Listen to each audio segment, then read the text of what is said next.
Syria में बशर अल असद की सरकार गिरने के बाद सीरिया में उसके पड़ोसी देशों ने चढ़ाई शुरू कर दी है। अब सीरिया में तुर्की और इजरायल के बीच होड़ सी छिड़ गई है कि सीरिया की जमीन को कौन कितना कब्जा कर पाता है। तुर्की और इजरायल दोनों एक दूसरे पर सीरियाई इलाकों पर कब्जा करने का आरोप लगा रहे हैं। दोनों ओर से बयानों की बमबाजी हो रही है और इस बीच एक्सपर्ट्स का कहना है कि सीरिया की यह हलचल एक बार फिर उसे भयंकर गृह युद्ध में धकेल सकती है। तुर्की के राष्ट्रपति रेसिप तैयब एर्दोआन तुर्की की सेना को सीरिया पर आक्रमण करने का आदेश दे सकते हैं। रिपोर्ट के मुताबिक तुर्की के इस हमले का मकसद सीरिया से कुर्दों का नामो निशान मिटाना होगा। रिपोर्ट में दावा किया गया है कि जब हयात तहरीर अल शाम यानी HTS दमिश्क की ओर बढ़ रहा था, तब तुर्की ने अपने मिलिशिया के साथ मिलकर कुर्दों के खिलाफ मोर्चा खोल दिया था, जो उत्तर पूर्वी सीरिया में हुकूमत चलाता है। और अब तुर्की की सेना पूरी तरह से उस पर आक्रमण के लिए तैयार है। सीरिया में तुर्की का हमला क्यों?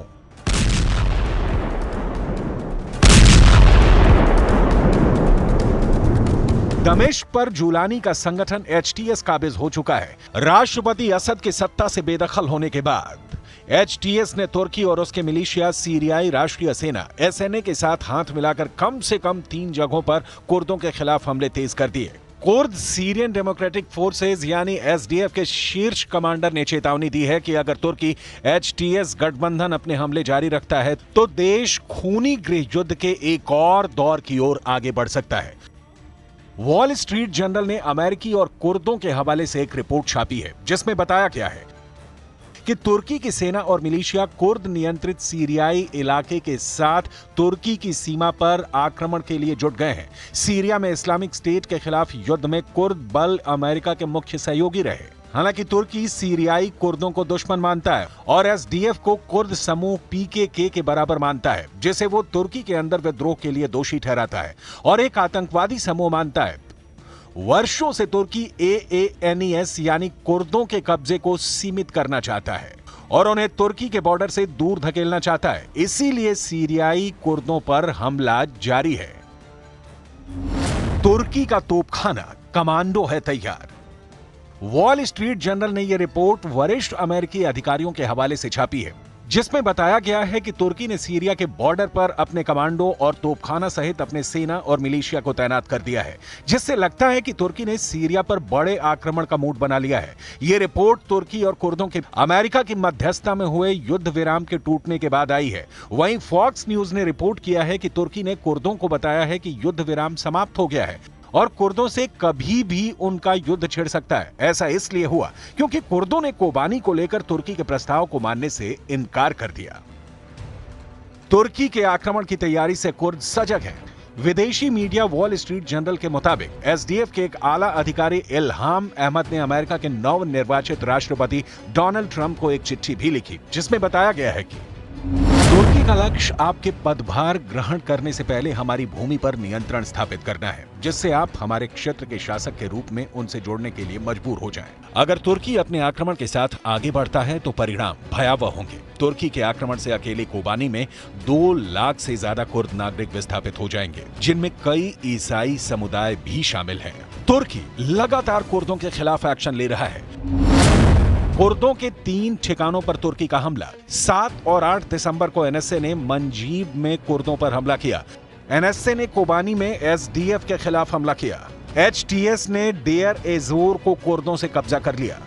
In conversation with the SDF, and we are in conversation with our allies in Turkey, and I should say our other partners in the region are in conversation with Turkey about this question as well. This is not just a United States question, and we are trying to work on a path forward that de-escalates tensions.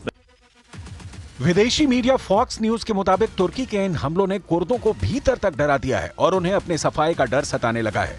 तुर्की ने Kobani की ओर बढ़ना शुरू कर दिया है और इसे अगर जल्द नहीं रोका गया तो ये बेहद खतरनाक हो सकता है, जो सीरिया में कुर्दों के अस्तित्व को खतरे में डाल सकता है। इससे तुर्की में भयानक गृह युद्ध भी छिड़ सकती है। Understand the very legitimate concerns that Turkey has about the terrorist threat that the PKK poses. We understand the very legitimate concerns that Turkey has about the presence of foreign fighters inside Syria. एक तरफ Syria में तुर्की के लड़ाके और सैनिकों के बम, गोली और बंदूक गरज रहे हैं, तो दूसरी ओर तुर्की के नेताओं की जुबान भी चल रही है। तुर्की ने हाल ही में इजरायल के दक्षिणी सीरिया के गोलान हाइट्स पर कब्जा करने की निंदा की। तुर्की ने अंतर्राष्ट्रीय नियमों को तोड़ने के लिए इजरायल को घेरा। इसके जवाब में इजरायल ने तुर्की पर आरोप लगाया कि वो आतंकी समूहों की मदद से उत्तरी सीरिया के कुछ हिस्सों पर अवैध रूप से कब्जा कर रहा है। इजरायली विदेश मंत्रालय ने अपने बयान में कहा कि तुर्की के इशारे पर कुछ गुटों ने उत्तरी सीरिया के 15% इलाके पर नियंत्रण कर लिया है। एक और कब्जे को लेकर तुर्की सीरिया में हर दिन बढ़ता जा रहा है, तो दूसरी ओर इजरायल के जहाज भी लगातार सीरिया में शोलों की बरसात कर रहे हैं। तुर्की में नेतन्याहू वर्सेस एर्दोआन। इस वक्त सीरिया के आसमान में इजरायल की एयरफोर्स बहुत एक्टिव है। इजरायल के F-15 फाइटर जेट लगातार उड़ान भर रहे हैं और इनको ऐसे ऐसे बमों से लैस किया गया है जिनसे ऐसे धमाके हो रहे हैं कि सीरिया की सेना को मिट्टी में मिलाने वाले इजरायली अटैक ने तेहरान तक दहशत फैला दी है।